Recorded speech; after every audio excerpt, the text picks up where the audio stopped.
Assalomu alaykum hammaga. Qaranglar, qora shkatulka tashiganimda hammalar bergan savollarga javob berib o'taman.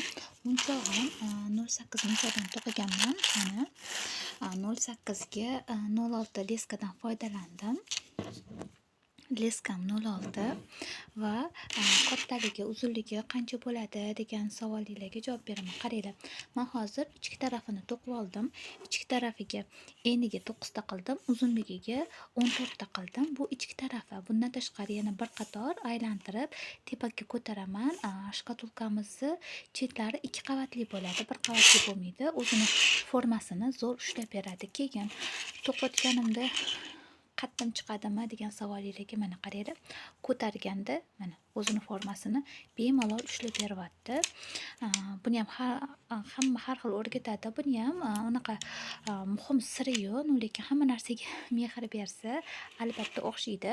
Sizlar bilan hozir mana shu yashil shkatulkamizni to'qilish jarayonlarimizga bo'lishib boraman va to'qilishni qayerda nechta qilishligini og'zaki tushuntirsam ham to'qish biladiganlar bemalol to'qib keta oladi.